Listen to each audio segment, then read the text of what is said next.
The miracle of ordinary being is a foundational topic of advanced inquiry, opening to consciousness, self-realization.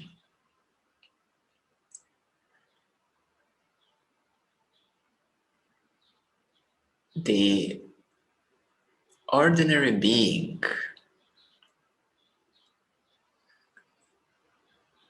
is recognition that you already are. You already are, no matter what you do.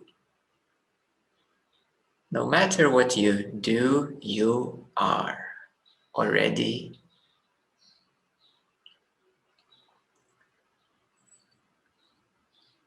So whether there are any thoughts in your mind, you are. Whether you're feeling anything in particular, you are. Whether you're performing any action, you are. Whether you're resting, you are. So there is one constant of you are, of being. It is an ordinary news that you are, but it is a foundationally important transformation into consciousness. This ordinary being of you are, which is actually a miracle. A miracle in a sense that it has not been known before. It has not been recognized before. It has been overlooked in your life continuously. The most important fact that you are.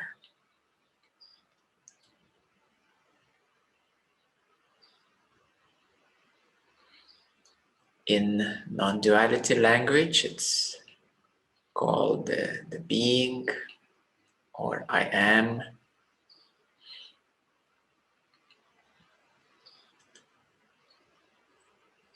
And if we investigate this being, every one of you will find out that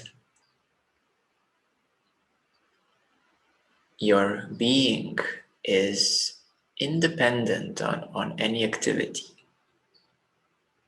Your being is something which is stable. As a child, you knew that you are. Maybe you didn't understand much, but understanding is a function of the mind. But you knew that you are as a child. You knew it that you are as a teenage, as a young adult, in your current age. And when you will grow older, it will be still the same, knowing that you are. This knowing that you are didn't get older. It hasn't really changed, not even a bit, this fact that you are. It is only your mind accumulated knowledge, spiritual knowledge being absorbed, understandings of relativity, of experience you have gained. But what have you gained about your essence? Your essence of your being.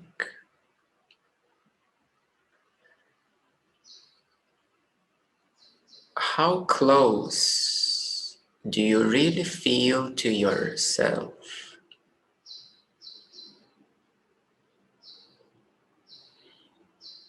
and how fundamentally you experience that you are.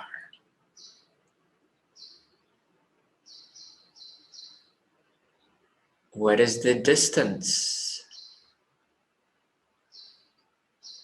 between your assumption, who you are, and your actual natural isness of being?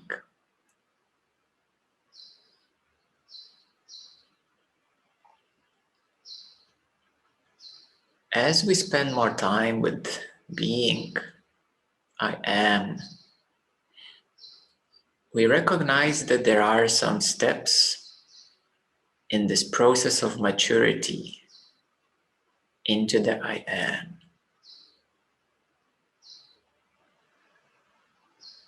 At the very surface, the being is completely overlooked because you're more interested in what's happening. You're more interested in the thoughts, ideas, concepts, understandings. You might be more interested in emotional healing. You might be interested in spiritual terminologies and all sorts of yogic terminologies and then various energetics, your chakras and your kundalini and various dimensional bodies, multidimensionality. So you see, your interest can be in so many things, overlooking the ordinary I am.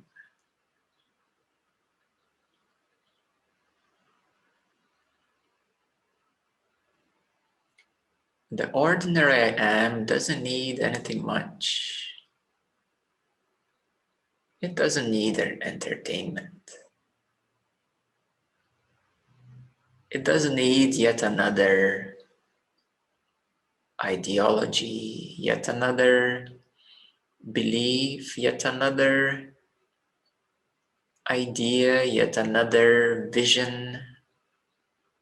It doesn't need a different kind of energetic experience. The ordinary I am doesn't need anything much. It simply is. You simply are. So once you put your mind at rest, just for a second, you are. Once you put any activity at rest, any seeking, any searching, even investigations, contemplations, once you put any activity aside, just for 1 second, you are, you already are, and that is obvious. It does not require any belief. It does not require any faith. It does not require any hope. It is the obvious truth. It is not even a debatable truth. It is not a relative truth. Because it is something which is totally obvious that you are. It is not my truth and it is not your truth. It is not a circumstantial truth. It is not a wish for something better. It is not an escape from suffering. You are is an obvious fact. That is undeniable.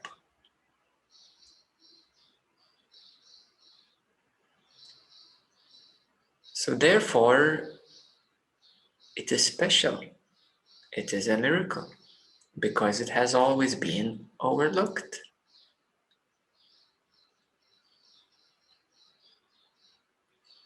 I'm only using the word special or miracle so that your mind gets acquainted with the importance of it. It is how the mind simply works. As soon as you say this word special, it likes it. It catches the attention. If you say miracle, it's interested right away.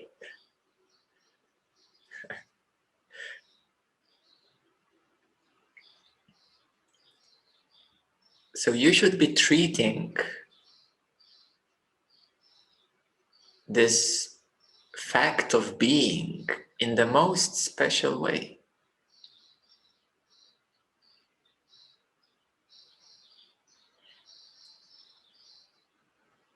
In the most extraordinary way.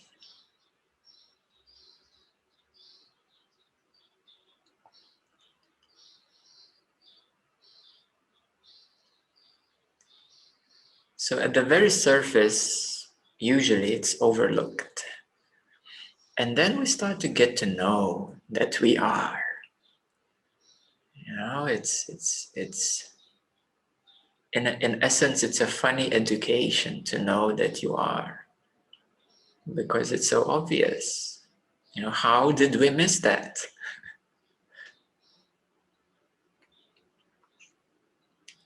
How did we forget about that?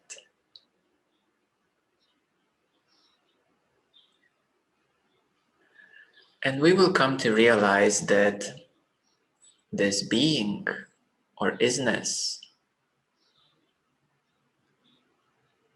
is not only a peaceful, silent presence that you stop yourself and you keep yourself pending.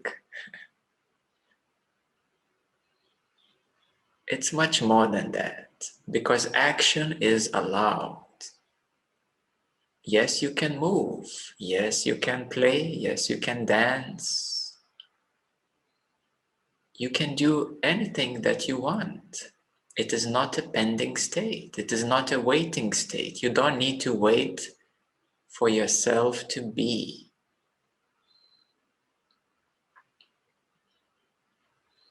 And that's where awakening opportunity is.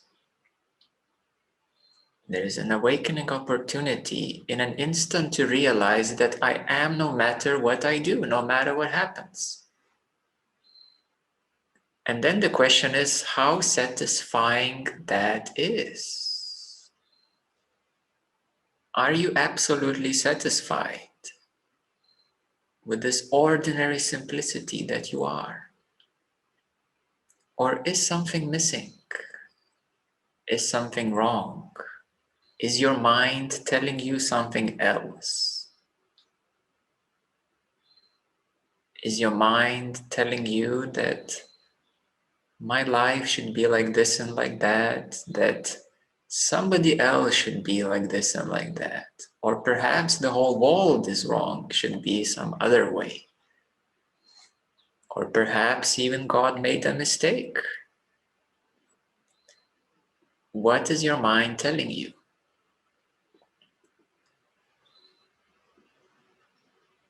And that's where you need to start listening. How your mind is avoiding the ordinary simplicity of your being. This being is not only ordinary simplicity, but it has a component of awareness. It is actually awareness itself. So as I mentioned, there are steps of this being, of this practice, of this realization. So as you realize that you are, no matter what you do, no matter what happens, and your mind is trying to avoid that fact and to keep you entertained in all possible ways, and to keep you interested in anything else but the fact that you are. That's where you need to catch yourself. That's when you need to start training your mind as a wild animal, and to start bringing to your being, to rest, relax, surrender to the simple fact of your being. What follows next is that your being starts to reveal a deeper nature of itself, the more profoundness of itself. It starts to reveal all the mechanisms of the mind, how the mind is avoiding, escaping, projecting into the past and future, or even getting entertained by the present, and hopefully not sinking into any anxiety of the present or future. So the mind is avoiding, skipping, jumping somewhere else from your being. And that's where the issue lies. Because you are here, your being is here, your body is here, but the mind is constantly on a move somewhere else. So this is a very important invitation for your mind to come back home, to bring it back home. So more and more starts to be revealed of how your mind and anything that you believe in, good or bad, even spiritual beliefs, are actually avoidances of the simple, ordinary being.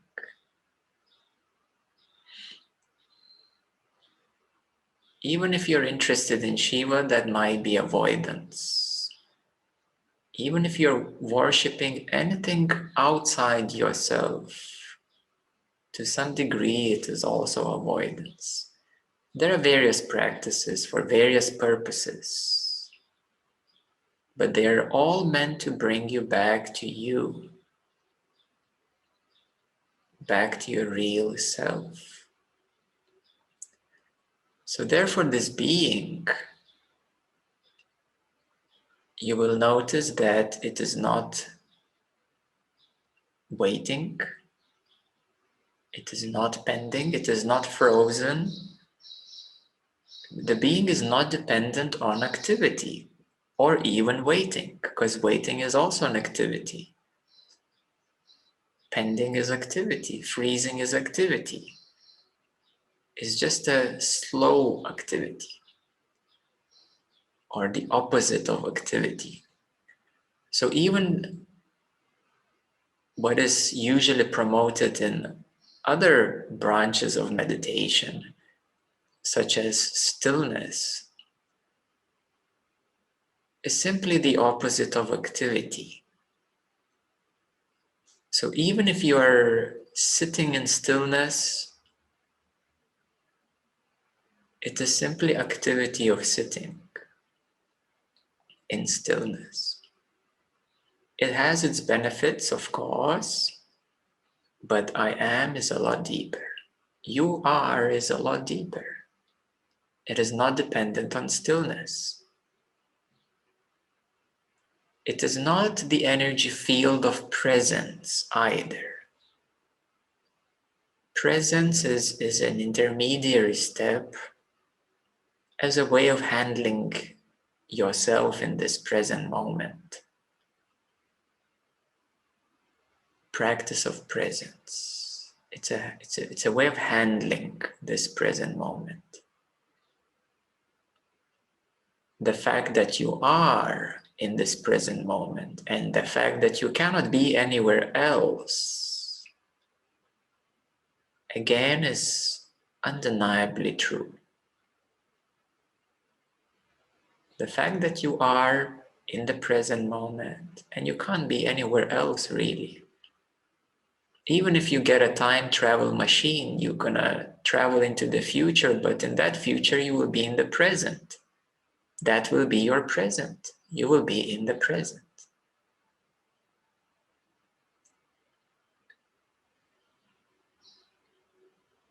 So present is always here, the real present.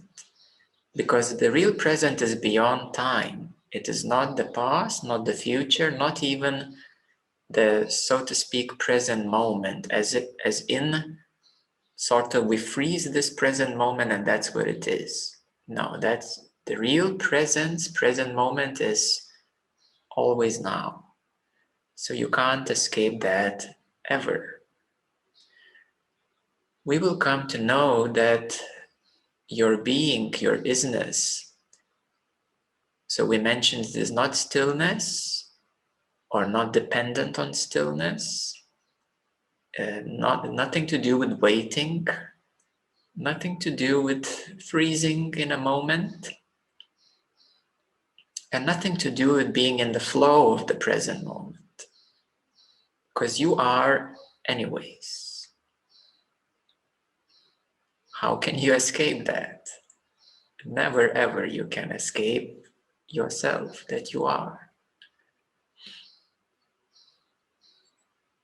We will come to realize also that your being is more associated with the space,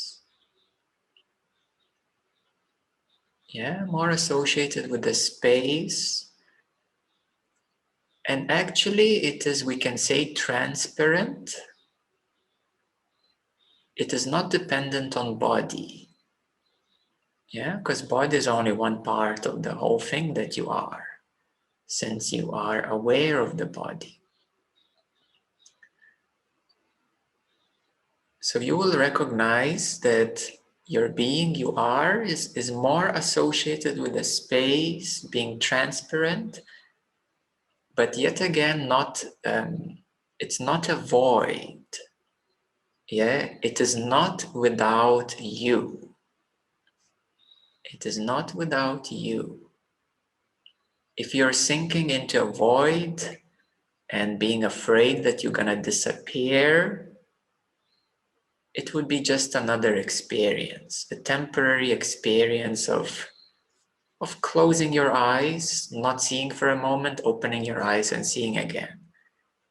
So an experience of disappearance is just an experience, and in the next moment you're gonna wake up, open your eyes, and you're gonna still be here.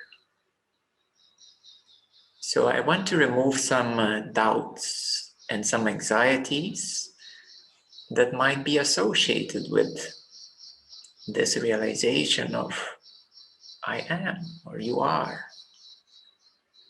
So very common anxieties that are that you will disappear into nothingness, and that's nothing more, it's totally not true. You will always come back out of any sort of experience, back exactly here, present, where you always are.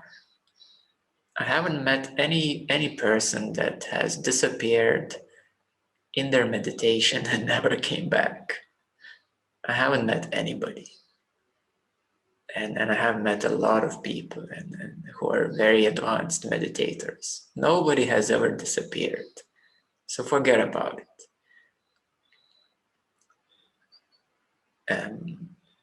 The fear that you will not exist or stop existing, again, it's a fear.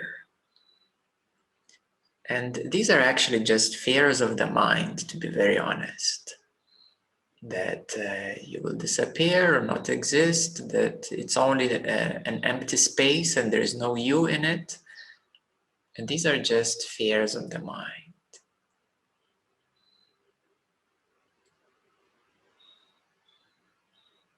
So you always are. You will always come back out of your fear, and you will recognize that that was simply a certain anxiety or fear.